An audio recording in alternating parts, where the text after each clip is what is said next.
Kefra, thank you so much for getting all us expats together, man. It's so cool to be with people that come from all over the world. They turn away from their old life. They spend time here. Where I come from, it's conservative and it's hard to do something new. I mean, when I came here, I could say I was thinking of renting a place on Airbnb and raising monkeys. And I said to an expat, I said, that's a great idea. I mean, in fact, I know somebody raising monkeys in their apartment. They're making money heels over foot. In fact, I'll introduce you to them.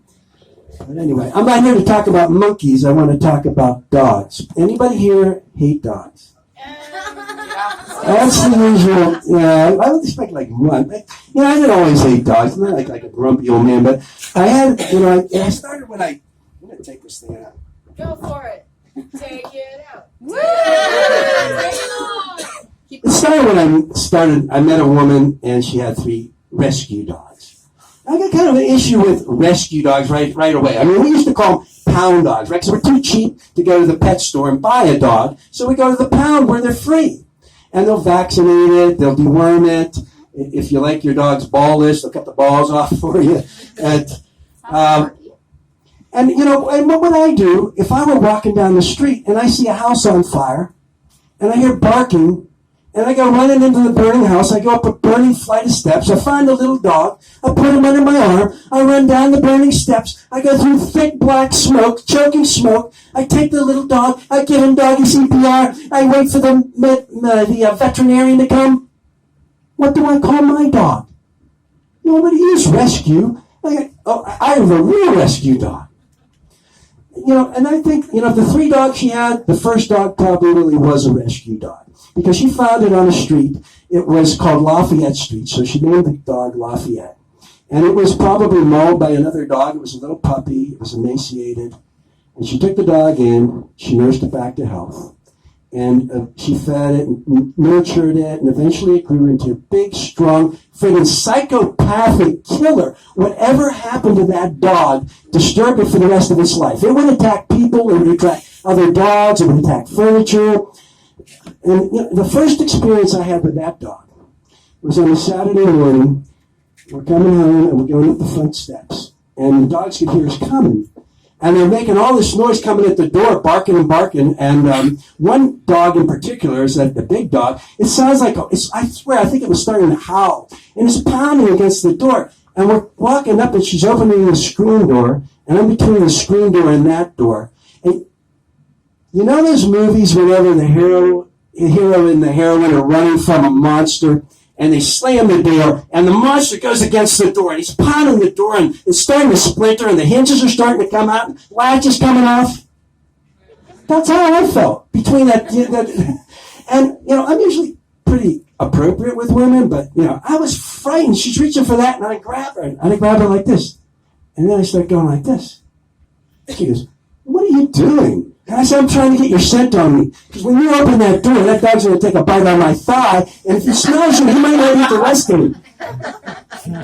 The second dog, what's a bad neighborhood in Madrid, like where there's killings and violence and guns and stuff?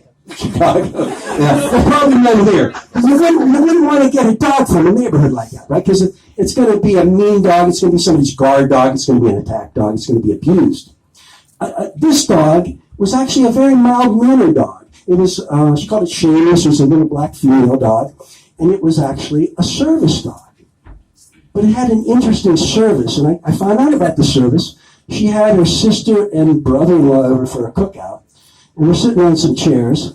And Seamus comes walking by with something in her mouth. And it's a wallet. And she hadn't chewed it. It was a little wet. But I checked my pocket. I was like, well, I got my wallet. I said, Tom, you got your wallet? He said, yeah. So I opened up the wallet. It's Tom's driver's license. I said, Tom, I'm sorry, I got your wallet. I don't know. And then Terry, she said, oh, that's Seamus. Seamus is trained to be a pickpocket. She's a pickpocket dog. And the weird thing is, Tom opens his wallet and he starts counting his money. And it's like, Tom, the dog's trained to take walrus, but it doesn't know how to spend it. And I wouldn't expect to see Seamus like with a new bow on a gold-studded collar tomorrow. You know, it's just a dog. And then the third dog, I really liked the third dog. It was an outdoor dog. It liked to chase rabbits and squirrels, and it didn't like to come inside. And I said, and his name was Rex. And I said, well, how did you rescue Rex? And she said, I rescued Rex from an abusive home. And I said, well, what did the owner do to Rex? And she said, he would leave him down in the basement while he was away at work.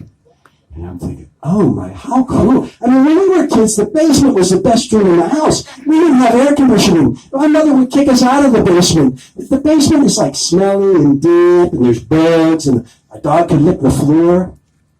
I think it would be like dog paradise. If you asked Rex, he'd probably say he was kidnapped. And then the other weird thing is she would let these dogs lick. Oh, the basement is a dangerous place now in the United States because we have radon, radioactive glass. Anybody here heard of radon? No. It accumulates in basements. Apparently, in the United States and a few other places, if you want to sell your house, you have to have it tested for radon. And I was selling my house. Someone said, do you have radon in your basement? And I said, no. I got a hell of a kryptonite problem, though, so if you're Superman, you don't want to buy this house. But anyway, the weird thing is she'd let these dogs, and many people do this, she'd let the dogs lick her face and her lips, all three of them at once. Is it gross? Yeah. And he wants to kiss somebody after they've been doing it. And I said, did you see what Rex was chewing on just before it came in? It looked like it was a live raccoon about a week ago. A black ball of fur, and she's letting it lick her lips. And like, oh, man. And the other thing she liked about these dogs is how they would greet her enthusiastically when she came home from work. They'd be, yip, yip, yip, yip, yip, yip, yip, we're so happy to see you. You've been away for a year. She took that as evidence that she was a good person. She was a human resource manager. She got the job because she enjoyed handing out pink slips. Anybody who feeds a dog regularly, the dog's you could be a divorce attorney and the dog would like you. I mean, even the devil has a dog. According to mythology, it's called Cerberus. It's got 3 heads, it guards the gates of hell.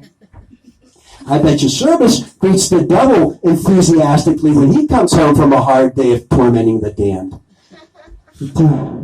And then, so going back to the big dog. The big dog is the one I had the most problems with. The big dog, she would keep a chain out in the back.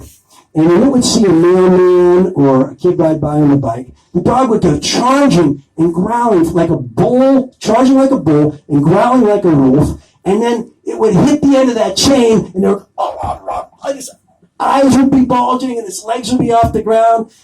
I actually kind of enjoyed it, but it's scary because, it's going to take 3. If that thing breaks the chain, it's going to take 3 bullets to stop that thing. I said, Terry, if that dog breaks that chain, he's going to hurt somebody, you're going to get sued. Why don't you let me train it? I could put a shock collar on it. Shock collar? Those are cruel. I would never let you put a shock collar on my dog. Cool, man. My dad trained us with a leather belt. And my mom, she would train us not to swear. She would threaten to wash our mouths out with soap. Is that only a thing? How many people have ever had their mom threaten to wash their mouths out with soap? A couple. That's almost a worldwide thing. If I eat food and I say, this food tastes like shit, you might legitimately question, how would I know that? But if I say it tastes like soap, I'm speaking from experience. Well, I got the thank you, and let's have the next Comic-Con.